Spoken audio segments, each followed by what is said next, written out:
วนเทืองเลยพาเดี๋ยวไปมาตะกี้คือว่าเฮือนก็ยังบ่มีผู้ใดได้เนาะบัดได้เฮือนใหม่ก็ได้นํกันเซลมีผู้ใดได้ผู้ใหญ่ท่านเดียวกันเบิดบ่หรือว่าแบบใดคนละทานคนละทานได้อ๋อตัวตอนนี้น่ะถือว่าโชคมาลุ้นอยู่วันนี้คนละทานโชคลุ้นทับคนละแก้วน้องเต๋นุ่มอูเอื้อยเทืองนุ่มสาวเทืองนุ่มอูก็ถือว่าโชคใหญ่กว่าหมู่ใหญ่ล้นทับเด้อนั่นแล้วโชคใหญ่กว่าหมู่เบิดรถ10โลแกใหม่มาถอกจากเพื่อนเบิดบ่ได้โดนเนาะภายในอาทิตย์นึงซื้อดินแล้วก็ตื่นเช้ามาก็ตั้งเสากิเลรถบัดนี้แก้มาอันนี้แหละจังว่าบุญวาสนาของไผลามันบ่ซ้ำกันวาสนาอันนั้นก็จึงบ่ได้เพิ่นสิไปเจาะบ่าวสิไปเจาะน้ำให้บ่าวไปแล้วสัมภาษณ์แล้ว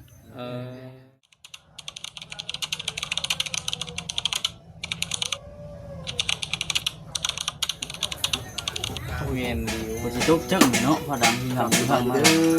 ดีคือมาอีกแล้วพี่น้อง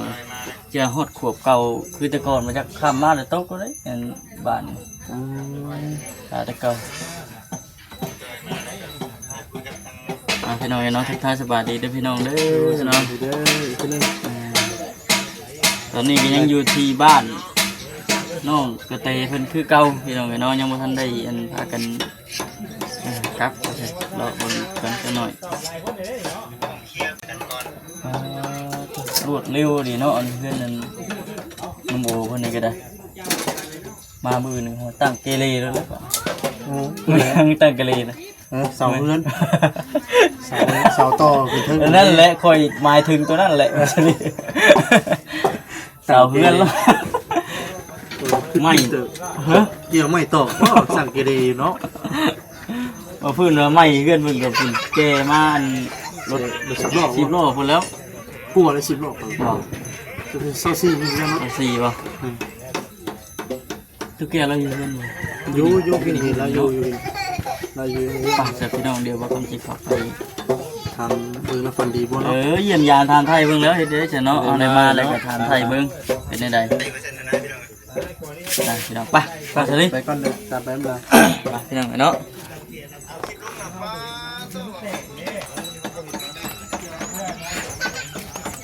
มาทำมาบัดที่นี่มีแต่บ้านแต่เฮือนพี่น้องจะเลือกทีเขาได้เฮือนไปนี่บัดยังไม่เนาะตู้แก้วพี่น้องเนาะเราอยู่บ้านอยู่เฮือนอยู่บ่เลยต้องถามก่อนแล้วพี่น้องเลยเป็นเห็ดใช่กินหอมหุยอยู่เห็ดกินอย่างเด้เป็นตู้แก้วนี่มีตู้แก้วอ้าวเห็ดยังนั่น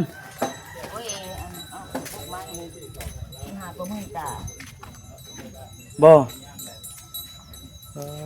สบายดีมาแต่หาเห็ดเลยบ่บ่ได้ไปใช่บ่ได้ไปบ่มานี่บ่ได้ไปหาเห็ดเด้ไปหาใช่นี่ไปใช่นี่เขาแล้วก็นอนที่เฮือนเชี่ยวโอ้ขอบคุณคุณแม่พี่น้องเนาะเด้อสบายดีเด้อสบายดี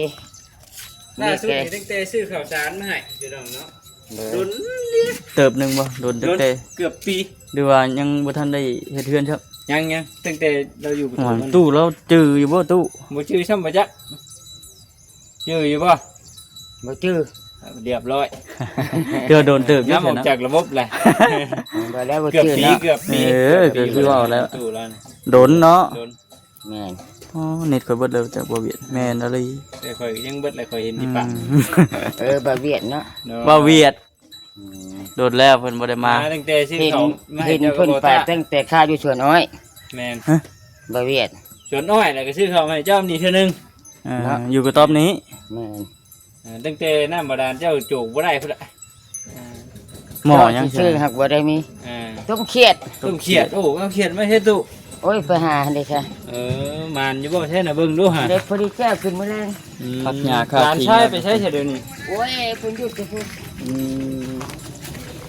เกี่ยวสบายวันนี้เฮือนชานสำเร็จเสร็จสิ้นหมดเลยครับมันต้นมันเต้นเลยจะหาอยู่หากินพุ่นมื้อแรง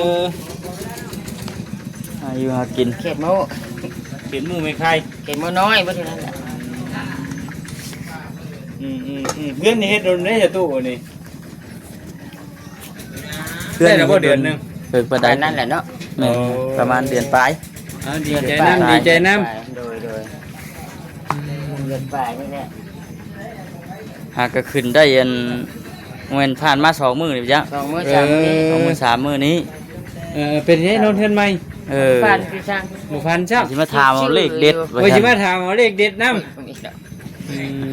สิ บ่ ชื่ ฟั อน ครับ อยู่บ่ได้ผ่านได้อย่างเลย ำโอ้ย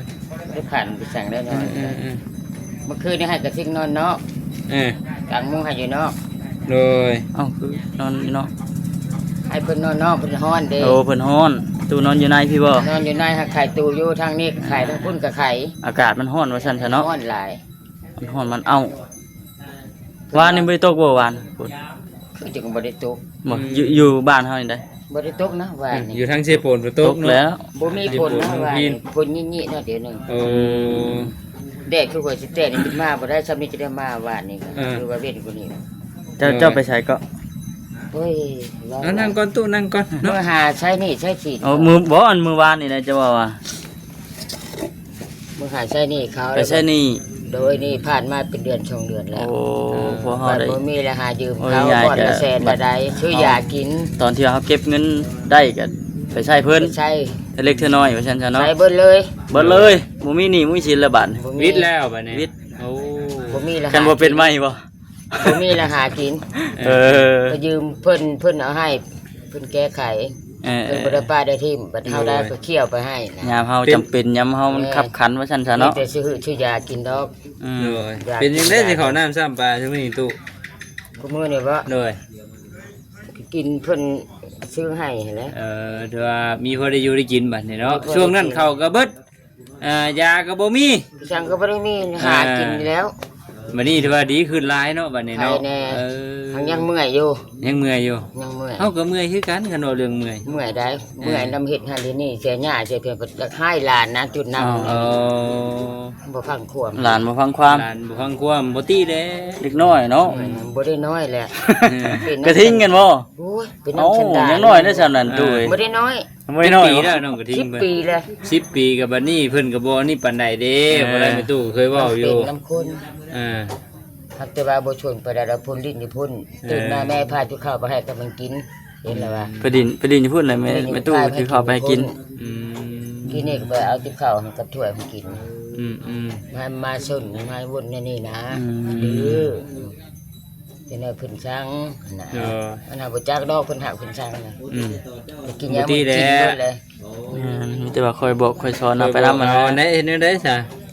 ผู้นั้นผู้นี้บอกมันพังนะ อืม เออ ก็เพิ่น แม่บอก เพิ่น ชื่อ เพิ่นย่านบ่บดดอกแต่เก่า ย่านเนี่ยบ่ว่า แต่อยู่ยังมีผู้ย่าน ยังมีผู้ย่านอยู่เด้ คันมีผู้ย่านเลยนี่โอ้แย่เลยตู่ มัน บ่บดน้ำใส่ไปนึง บ้า ก็ บ่ อยู่แล้ว นมาเนี่ยมันมิดหรือได้มันนั่นเลย เออ เราคือได้ยินเสียงเนี่ยเรานั้นเลยออกมาแล้วใช่ละหยางใส่เลย เออ แพงงู เพิ่นย่านบ่บดเนาะ ย่าน อีดอก โอ้ยคันคนเต็มแล้วก็เอาเข้าโรงเรียนแล้วเนาะ อืม 10 ปีแล้วมันป .3 แล้วป .3 ป .4 พุ่นแหละ ว่าแต่คนบ่ร้อยเหมือนเพิ่น120ประจัก บ่ได้ตื่นคนตายคืนตัวได้เทื่อบ่ได้มีความทรงจำ เล เนาะ ย เลี้ยงไปซ้ำตาย เฮ็ดจังไดคนเฮามันเลือกเกิดบ่ได้เด้เออ นี่ก็สิพักผ่อนอยู่จัก2-3มื้อได้แห้งแล้วก็ไปหาหน่อไม้ว่ะ เอาละไม่ หาหน่อไม้ขาย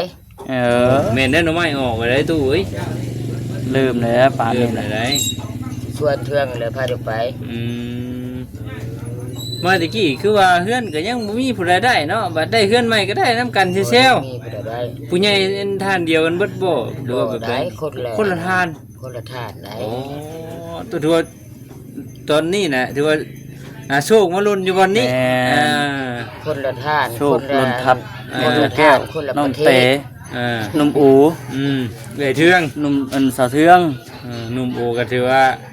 โชคใหญ่ก โช ว่าห ค มู่ ใหญ่ล้นทับเด้อ อัน นั่ นั้น น แล้วโชคใหญ่ เออ กว่าหมู่เบิด รถ10โลแกใหม่มา ทั้ง ถอก ดิน จาก ทั้ง ร เฮือ ถ น พวกเบิด เออ บ่ได้โดนเนาะภายในอาทิตย์หนึง ซื้อ เนาะ ดินแล้วแล้วก็ตื่นเช้ามาก็ตั้งเสากิเลรถบัดนี้ แก้มา อันนี้แหละจังว่าบุญวาสนาของไผลามันบ่ซ้ำกัน วาสนาอันนั้นก็จึงบ่ได้เพิ่นสิไปเจาะเบาโอสิไปเจาะน้ำให้ เอ้า เบาโอไปแล้วสัมภาษณ์แล้ว เออ เบาโอนะ โธ่เนาะดีแล้วจ้ะ แม่น มาบัดน่ะยันบ่จื้ออยู่เนาะตู้เนาะมาบัดน่ะ บ่ มี จะ แต่ จื้ เฮือน ตานี่แหละบ่จะจื้อ ๆสิลงมาทางเข้ามาพุ่นแล้วบัดนี้ เดี๋ยว เนาะ มาทางเขามาแถวนี้พุ่นแหละมันมีแต่เฮือนเบิด เดี๋ อะเด้ ยังสิแปลงทางอยู่บอกว่า เออ ถ้ามันได้10หลังแล้วคือจังได้ยินพ่อบ้านได้สิตั้งบ้านพี่จังเลย เพิ่นสิเปลี่ยนชื่อหมู่บ้านบ่อันเฉพาะค่ะ เฉพาะนั่นนี่ เฉพาะในนี่แหละ เอ ผู้ อ นั่นนะจังอายุพวกอายุบ้าบ่เป็น ยูทูบเบอร์ใช่บ่ นั่นแหละบ้านซุปเปอร์บ่บ้าน บ้านซุปเปอ เอ ร์ อ บ้านยูทูบเบอร์ บ้านยูทูบเบอร์ นั่นแหละนั่นแหละ หมู่บ้านยูทูบเบอร์ เป็นว่าอย่างนั้นแหละ ก็ง่ายๆกัน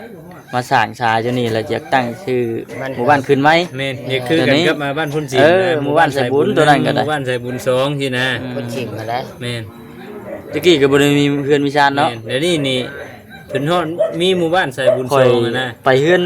บ่าวทงหนูจะหลง อ่า บ้านพุทธิมมันบอก แม่น ค่อยก็อยู่กันทาดิงห่าง เอ้า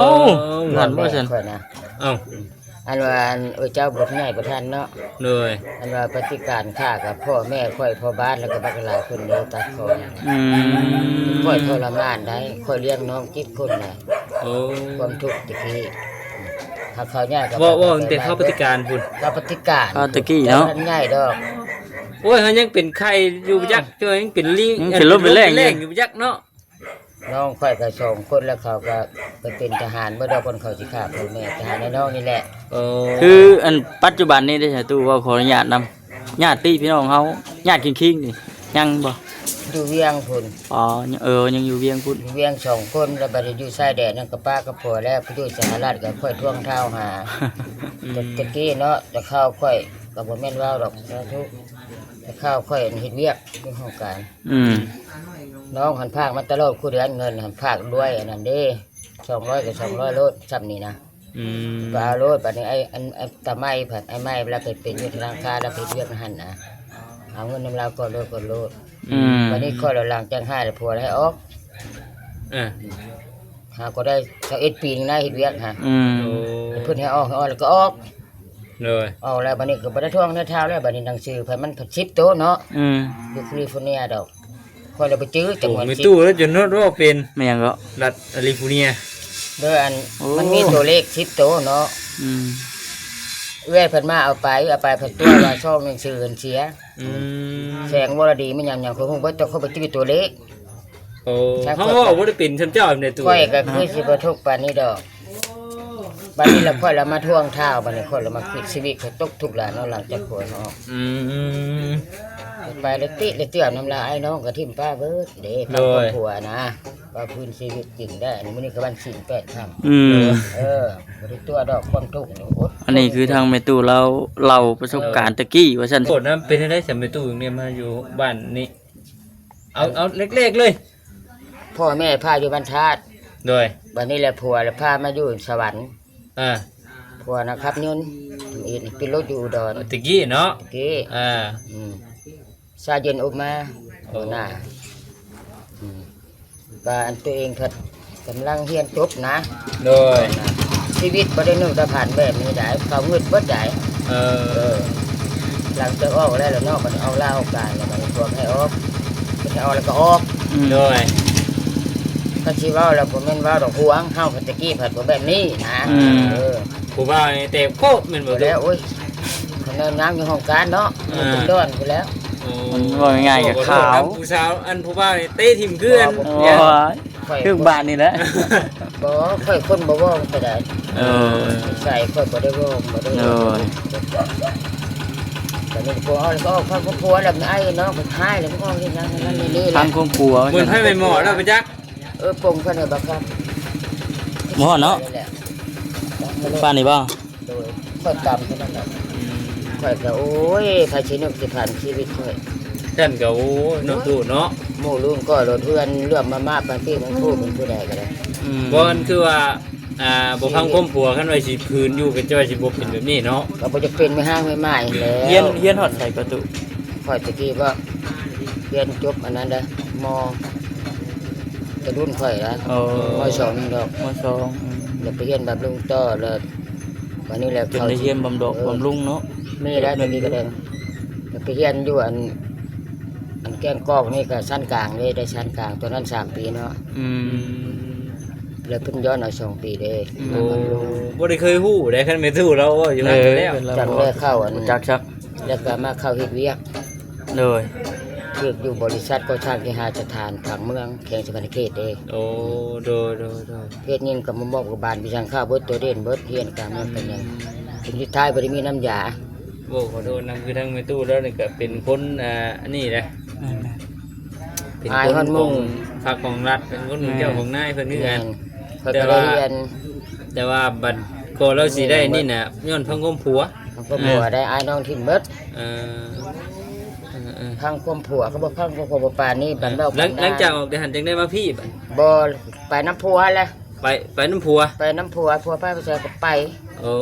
เอาง่ายๆก็แปลว่าสิตามใจผัวให้มันชุด ตามใจไอ้น้องเขาทิ่มฟ้าคันมึงทุกข์มึงยากกูบ่เบิ่งบ่ป้าผัวมึงร้อยแจ้งอันนี้สักสิป้าเนี่ยได้ลูกก็ได้2 คน สมมุติว่าญาติพี่น้องเพิ่นเบิ่งนี่เพิ่นบ่ว่าหยังบ่ สิว่าหยังคันว่าตัวเองบ่ดี เนาะ อันนี้คือเป็นตู้รถเราเอง แม่นเว้าไม่ตู้เว้าสู่ฟัง ข่อยก็ทวงเท้าเด้ เออ ข่อยมาทวงเท้าหลังจากนั้นน่ะเนาะข่อยก็บ่ได้เงินดอกเงินหยังเลยบ่ได้เด้ตอนนั้นน่ะทำอีกเลย100,000 750,000เนาะ โดย ข่อยก็คิดว่าชวนมันอึ้งหลายมันทุกข์เบิดบัดนี้ละมาเห็นบ่าวลาว โดย 3-4 ปีขึ้นหลังแล้วคันสิฮอดบ่าวลาวเอ้ยก่อนนี่จะโทรหาน้องข่อยติดต่อบ่ได้ โดย อยู่ไสแล้วว่าอยู่แคลิฟอร์เนียข่อยว่า เอา ชื่อแนวใดข่อยก็อ่านชื่อให้ละเบิ่งละทวงไปพอดีตายได้ปีปลายแล้ว โอ้เพิ่นเสียก่อน เชื่อก้อนมีเดินบินกระชั้นข่อยโอ้ยก็บ่ไป ที่ท่านพี่สิได้อยู่พุ่นจากนน บ่เขาก็พากมาให้ข่อยบ่ไปจนเขามาเอาข่อยยังบ่ไปบ่แม่นสิแบบนี้ไปได้ดอก ที่จริงแม่ตู้แล้วนี่เว้าบ่นบ่ใช่ญาติพี่น้องแต่ละคนมีแต่คนได้ดี ถ้าก็ดียังอยู่ไปอยู่มันได้ตัวละที ๆมีแต่แม่ตู้แล้วนี่เนาะ ครอบครัวไผลาวเนาะ ทวงหาไปนะ ก็แล้วเจ้ามีกับครอบครัวเจ้าก็มีครอบครัวก้อยคันว่าสิช่วยคือแบบว่าแต่งไผมีครอบมีครัวมันก็บ่ได้ แม่นนั่นแหละ คันสิไปหาไอ้น้องขึ้นแล้วญาติเขาเว้าให้ได้ตอกๆๆมา ชอกกับแม่นบัดที่นี่ถ้าเกิดว่าลูกผัวทั้งน้องทั้งนุงบ่เข้าใจแน่ก็มันก็สิเป็นอันผิดอันเลวกันอีก อยู่ไปอยู่มันเลยดี แม่นแหละ เอาก็ตายก็เขาเจ้าก็พังอยู่ดอก โอ้ย เอาแต่ เนาะ ตะเท่าเคยตายอยู่เพิ่นก็ยังพังเนาะปิ่นผัวเบิดข่อยมีเงิน20กีบจะแก่ขาด เออ กับบ้านเมืองเพิ่นยังพังยังช่วยเด้บ่พังครอบครัวก็บ่ คือว่าวิทย์ไปแล้วเนาะเรื่องอดีตเก่าๆตอนนี้มีแต่ว่าอยู่กับปัจจุบันตอนนี้ ทุกอรี ได้เฮือนงามๆมีเฮือนงามๆมีดินเป็นของตัวเองมีบนอยู่บนส้นเป็นของตัวเองนะก็ สุดทั้งนั้นแหละเนาะ เบิด ตู้เนาะ เท่านั้นบ้าน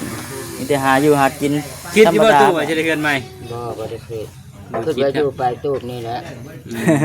เวลาฝนตกมานี่คือเราว่าบ่เวียด เบิ่ เลย ได้ไปบ้าน ตุดโยดอยู่คือไก่ตากฝนนี่แล้วว่าซั่น ก็บ่เห็นนะ ดีอยู่สิ ชุมเพิ่นมาถ่ายพวกทีมงานก็ได้เพิ่นตกพากันชุดตกซอก พากันชนอยู่นี่เนาะตู้เนาะ เปียกข้างในก็เปียกไว้มันสิเป็นแต่อยู่เนาะ เอาบ่เวียดมีทางได้ทำไมตู้เล่านั่นแหละ เลย ชีวิตเขากินนับสิทันค่อยก็ได้ บอกว่าตอนนั้นน่ะเฮาอยู่กับตู้ตอนนั้นก็ว่า พี่น้องเดี๋ยวบ่ฟังกันแต่ว่าสิให้ขึ้นมานี่มันก็ เลาะวนแล้วก็จบคลิปก่อนพี่น้องเนาะถือว่าเวลาก็ได้เวลาพอสมควรแล้วล่ะมันก็สิจบคลิปมื้อหน้ามื้อไหนพบกันพี่น้องเด้อเนาะอยู่ดีแฮงสบายดีพี่น้องเอ้ย